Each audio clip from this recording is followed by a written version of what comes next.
ఈ మధ్య చూసుకుంటే పవర్ బిల్ అనేది చాలా ఎక్కువైతే వస్తున్నాయి. మనం వాడిన దానికన్నా కూడా 200 నుండి 300 ఆ పైన ఎక్స్ట్రా అనేది ఛార్జెస్ రూపంలో ప్రతి ఒక్కరికి కూడా బిల్లు అయితే వేస్తున్నారు.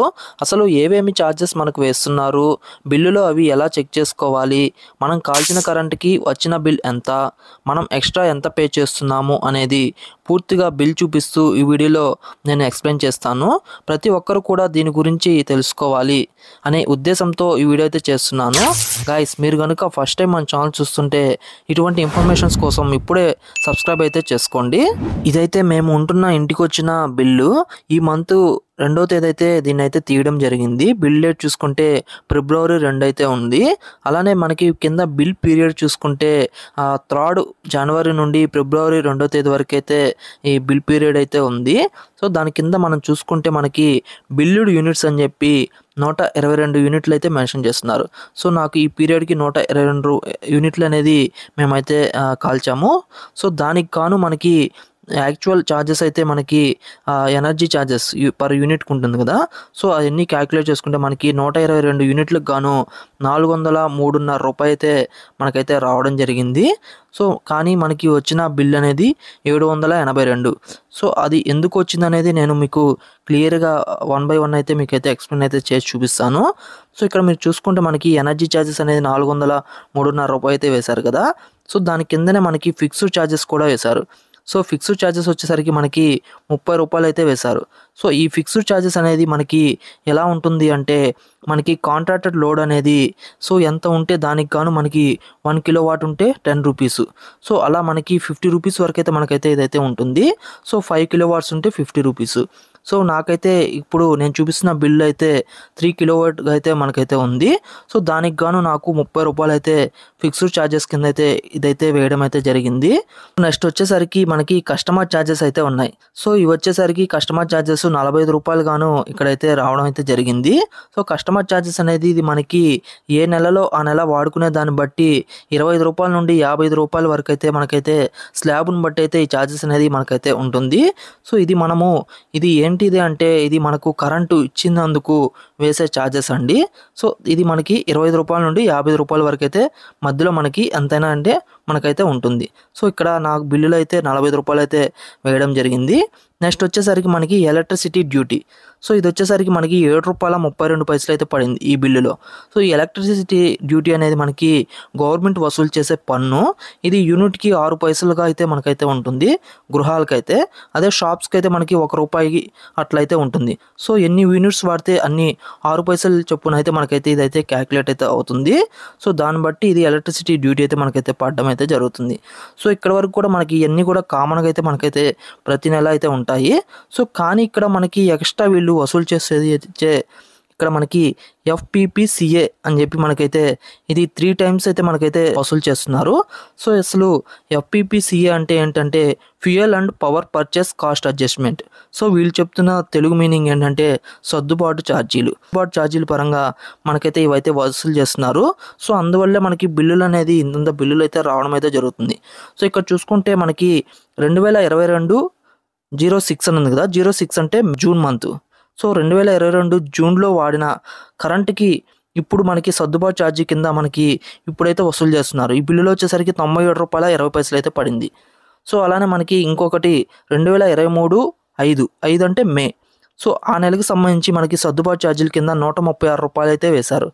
సో అలానే మనకి 2025 అంటే జనవరి. సో ఈ సంవత్సరమే. సో జనవరికి కూడా మనకైతే 37 రూపాయల 60 పైసలు అయితే వేశారు. సో ఇక్కడ మనకి సెంట్రల్ గవర్నమెంట్ అనేది ఏం చెప్పిందంటే ఏ నెలకి ఆ నెల అనేది మనకి రివ్యూ చేసి వేసేయమని అయితే చెప్పింది. సో అందువల్ల ఇప్పుడు మనకి 2025 జనవరిది కూడా మనకైతే ఇప్పుడైతే మనకైతే రావడం అయితే జరుగుతుంది. ఎవరైతే రెంటెడ్ హౌసెస్ అంటే బాడుగిళ్ళల్లో ఉంటారో సో వాళ్ళకైతే ఇది పెద్ద బర్డెన్ అయితే చెప్పుకోవచ్చు. ఎందుకంటే ఎప్పుడో 2022-23లో కాల్చిన కరెంటుకి సో ఇప్పుడు వీళ్ళు సర్దుబాటు ఛార్జీల కింద మన దగ్గర నుండి వసూలు చేయడం అనేది కరెక్ట్ పద్ధతి అయితే కాదు. ఎందుకంటే ఇప్పుడు ఎవరో ఉన్న ఇంట్లో మనం ఇప్పుడు వచ్చి ఉంటాము. సో, అప్పుడు ఎవరో కాల్చిన కరెంట్‌కంతా మనం పే చేయాల్సి ఉంటుంది కాబట్టి ఇప్పుడు సో, ఇవన్నీ కూడా ఎవరైతే ఉంటున్నారో ప్రెజెంటు సో, వాళ్ళకైతే పెద్ద బర్డెన్ అయితే చెప్పుకోవచ్చు. అదే ఓన్డ్ హౌస్ ఉన్నోళ్ళకి ఎటువంటి ప్రాబ్లమ్ అయితే ఉండదు. సో, ఇక్కడ మనకి ఇది ఎఫ్‌పిపిసిఏ అంటే మనకి అప్పుడు ఏదైతే వాళ్ళు బొగ్గు గాని అది కొంటారో సో, అప్పుడు ప్రభుత్వానికి ఈఆర్‌సీకి మధ్య దానికి ఎంతైతే వ్యత్యాసం ఉంటుందో సో, ఆ చార్జెస్ అనేవి మనకైతే డైరెక్ట్‌గా అయితే వేయడం అయితే జరుగుతుంది. యాక్చువల్‌గా ఈ గవర్నమెంట్స్ అయితే భరించాలి. బట్ గవర్నమెంట్స్ అయితే మనకి భరించట్లేదు. డైరెక్ట్‌గా మనకే వినియోగదారులకే ఇవైతే వేస్తున్నారు. సో, ఇంకా మనకి కింద చూసుకుంటే మనకి సర్చార్జెస్. సో, సర్చార్జెస్ కూడా రూ. 25 అయితే వేశారు. సో, ఇవన్నీ కూడా ఎక్స్‌ట్రా చార్జెసే. సో, ఇదంతా కలిపి ఈ బిల్ అనేది నాకు రూ. 782 అయితే వచ్చిందండి. సో, ఇక్కడ మనం అర్థం చేసుకోవాల్సింది ఏంటంటే యూనిట్ ప్రైస్ అనేది మనకి ఎక్కడ కూడా పెరగలేదండి. సో, సేమ్ ప్రైజే ఉంది.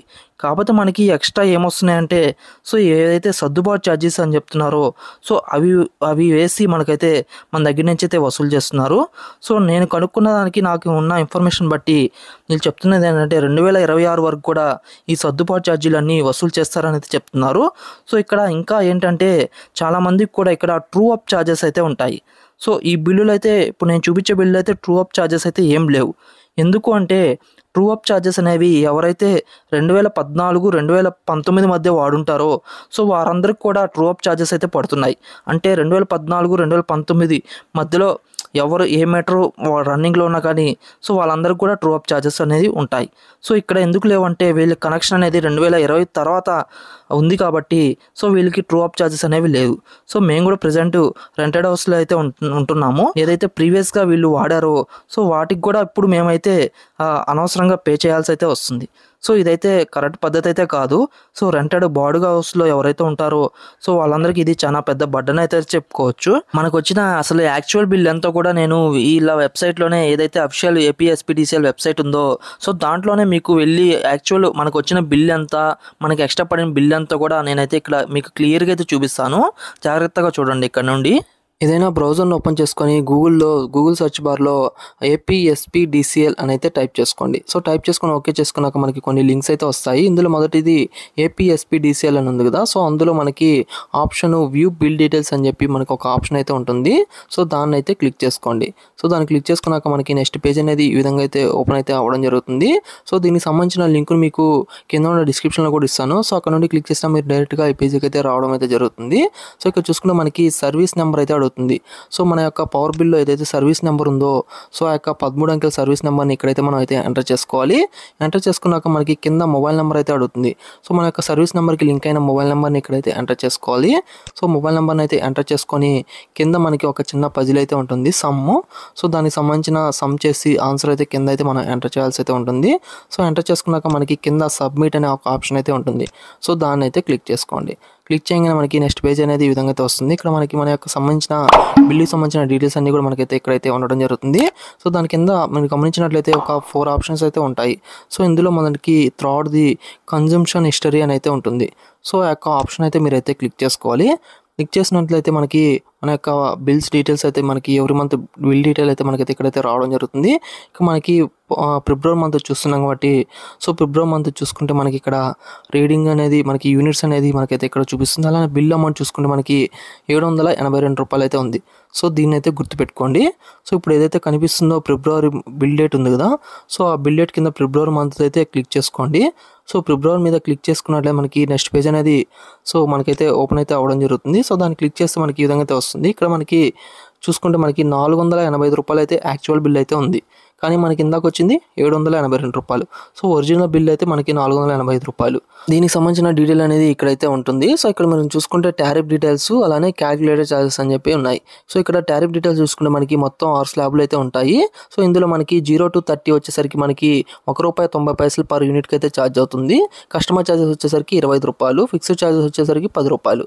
అలానే సెకండ్ స్లాబ్లో మనకి 31 యూనిట్ల నుండి 75 యూనిట్ల వరకు రూ. 3 పర్ యూనిట్ అయితే ఛార్జ్ అవుతుంది. రూ. 30 కస్టమర్ ఛార్జెస్ ఛార్జెస్, 10 రూపాయలు ఫిక్స్డ్ ఛార్జెస్. అలానే మనకి 76 యూనిట్ల నుండి 125 యూనిట్ల వరకు ₹4.5 పర్ యూనిట్ అయితే ఛార్జ్ అవుతుంది. ₹45 కస్టమర్ ఛార్జెస్, ₹10 ఫిక్స్డ్ ఛార్జెస్.